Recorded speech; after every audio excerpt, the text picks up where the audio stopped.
Believe that that's accurate.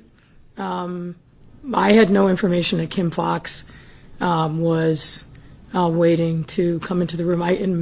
I would check that. I think there may have been somebody, a representative from her office that may have been there, but I do not believe that so. And let me also just push back a little bit on the premise of your question. As you've seen over the course of time, a motion to adjourn is germane at any point. And Alderman Mitchell made the motion to adjourn, and his colleagues voted to adjourn. So that could have come at the very beginning of the meeting, could have come in the middle. It came where it came, and the members of the body voted to adjourn.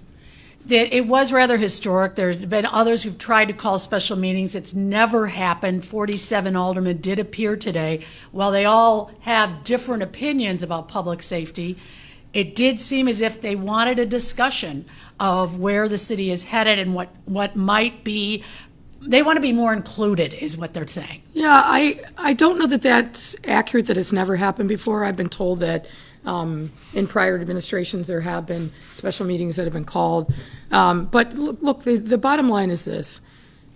These are important issues. I think the statement that was issued by Chairman Talaferro and Chairman Dow was exactly right. Issues of public safety are issues that we are contending with on a daily basis.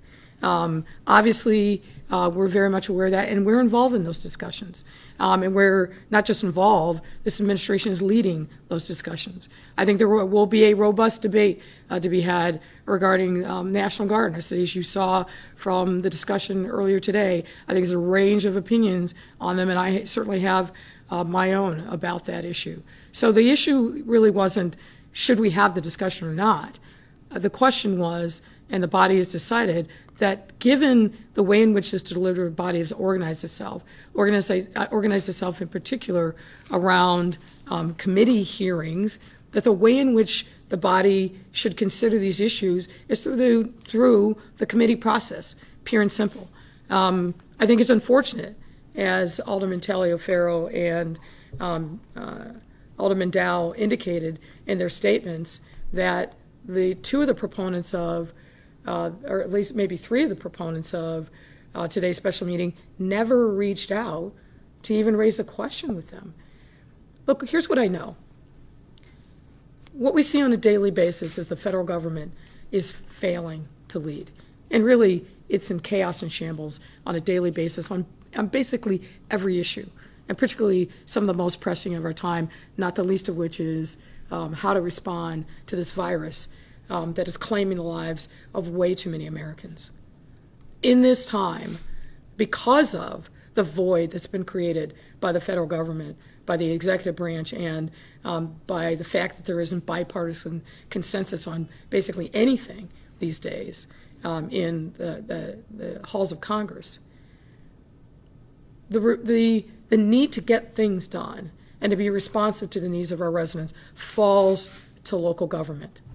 What we do not need in this time is to mimic the chaos and rancor that we see at the federal government. Our residents want us to come together, to have robust debate, and to solve problems that are top of mind for them. And I agree with that. And my role as mayor is to make sure that we keep moving forward in a way that is responsive to the needs of our residents. Absolutely, we should have a debate about every single issue of the day. And we have been, and we will continue to. But we have to do it in a way that actually builds on consensus and moves towards real solutions. And I think, again, paraphrasing the comments of the chairman, that's exactly what they intend to do. That's exactly what they have been doing. Now, people come to these issues with different perspectives. They're not always going to agree, particularly if they aren't able to muster a majority to move forward on the issues that they move forward, that they care about. But that's democracy. Democracy is messy. That's, I think, the beauty of our system. Everyone can have a seat at the table. But it's got to be done in a way that is actually constructive, and particularly in these times. People are sick and tired of the toxicity, of the rancor, of people staking out positions but not moving forward to do the people's work. And that's what we must be about in this time. Several questions that are similar from Kelly Bauer and Dana Kozlov at CBS2. Many aldermen say they feel that they are not included, though, and in those discussions about pertinent city issues. In fact, we're hearing from some of those concerns today. They say you alienate any critics. What is your response? Well, look, I don't agree with that, obviously. What I am told from staff that has worked in various administrations is that this administration, my administration, has been more open, has reached out to aldermen more often. We do more briefings, and we continue to do that. And we particularly in this time, we're in the middle of a pandemic where we're seeing the concerns of residents around police reform, accountability, racial equity. We are on a regular basis, multiple times a week, our staff is engaged with aldermen and then trying to help them solve the nuts and bolts of challenges in their wards. Now, again, some people certainly have an opinion about whether or not we're advancing their individuals' agendas. I get that. But we try to provide lots of opportunity for aldermen to weigh in on whatever topics of the day. And, can we continue to challenge ourselves to make sure that we're providing other opportunities? Of course, I'm absolutely wanting to do that. Every alderman has my cell phone number. They don't hesitate to reach out. I am engaged with many of them, and some of the ones who said certain things today that are different than what we see in private. But that doesn't matter. It's not about this moment. It's about making sure that we have a process and a structure for open and vigorous debate, and that's what we need to be about. Is there any kind of update on this weekend and the plans for public safety? As last Friday we had heard a comprehensive plan. Is that plan still in place? Oh, yeah. Might we see bridges up 12 hours on and off for the police officers? The plan, the overall structure is exactly the same. We started executing on that last weekend and through the course of the week. Whether or not we do some additional things like having the bridges up really depends upon what we're seeing and what we're hearing from an intelligence perspective. I'll defer to the superintendent on any particulars, but there's a meeting later this afternoon to kind of set the course for what the deployments will be for tonight and over the weekend. And we're hoping for a quiet weekend, but we're going to be diligent and ready because that's what the times demand. From Greg Hines at Cranes. Cranes has reported that at a time when the city's economy could not be more stressed, the city's representative as a business center is doing not so well. World Business Chicago, the city's job recruitment agency, is cutting a quarter of its jobs. Why don't you give them more help, especially since you're opposed to any layoffs? Well, the news about World Business Chicago is really old news. I think they made that announcement about 3 weeks ago. And obviously in these austere times, everybody's got to look at ways in which they can tighten their belt. I have great confidence in Andrea Zopp. We've spent a lot of time over this course of this summer talking about the path forward, what must be necessary so that they can fulfill their core mission. But obviously, when you have an organization as World Business Chicago is, that's dependent upon revenues coming from the city and the state, and we're faced with these challenges, we can't pretend that it's business as usual. Andrea Zopp made some tough but I think necessary choices around staffing, but also focused on making sure that the core activities of World Business Chicago continue on. Okay, Joe Biden's speech last night, there were many looking to see, was he capable? Does he have the capacity? Was he presidential? I know you're going to say yes, but was there anything about that speech last night that gave you the thought, okay, this is where we're headed, and the team is the right team for the times? Well, I felt that they are the right team from the time that Kamala Harris was announced, and we knew what the team was. I think what we saw, not just focused on last night, and I'll talk about that in a moment, but over the course of this week, all of us were wondering, what will a virtual convention look like? Will we be able to see the energy generated from that, that inspires people?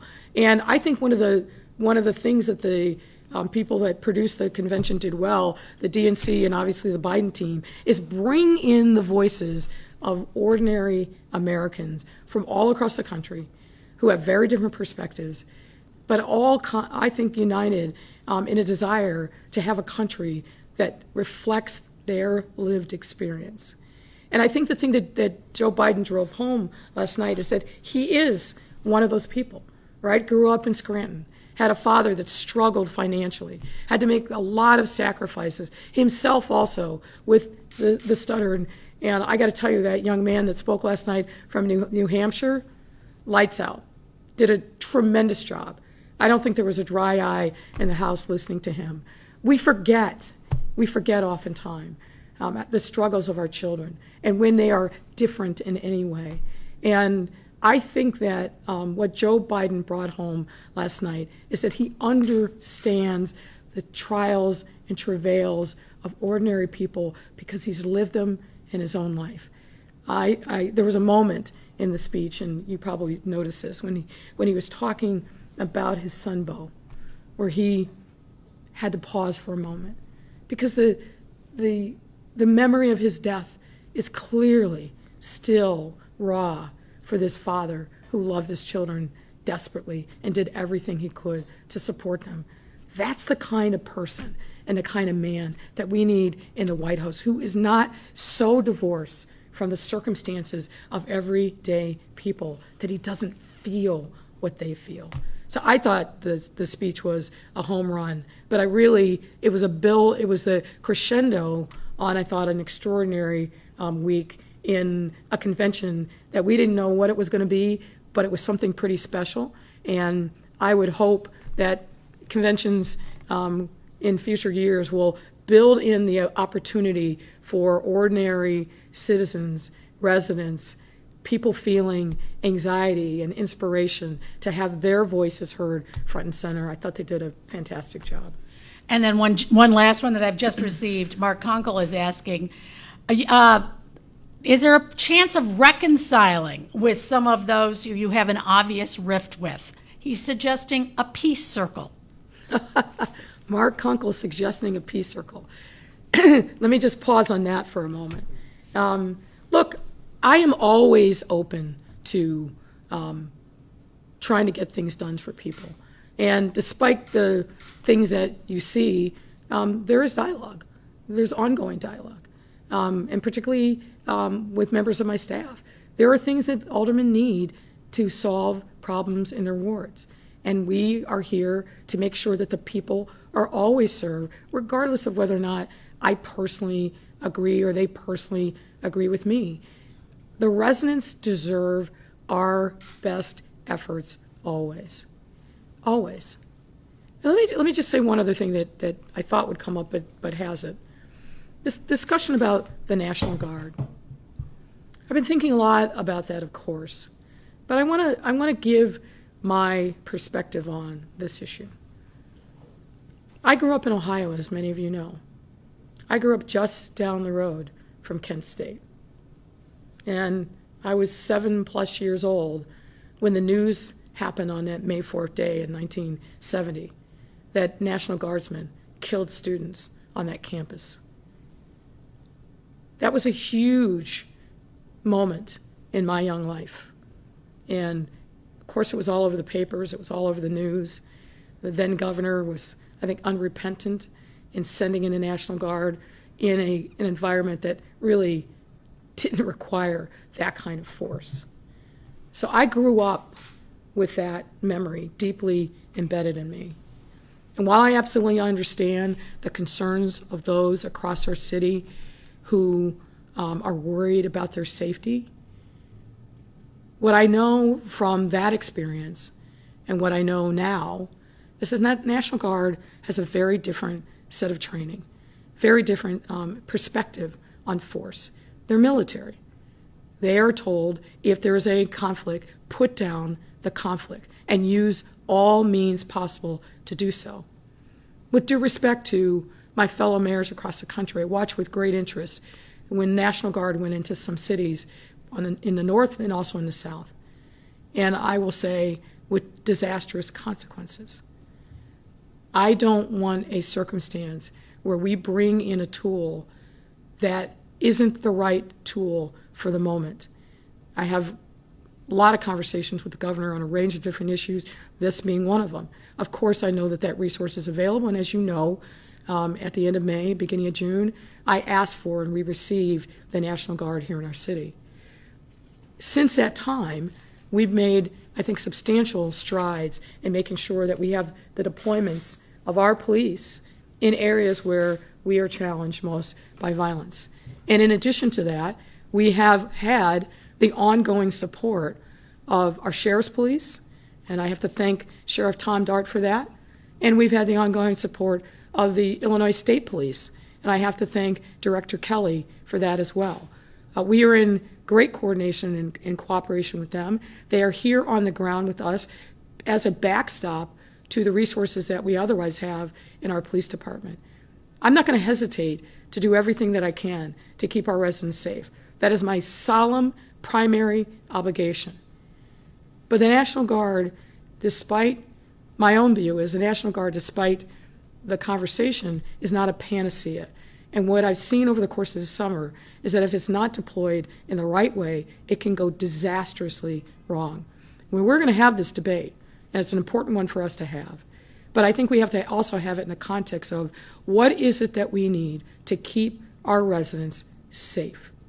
There's a lot of different things that are answers to that question. And I think that we have to have a fulsome discussion on this issue.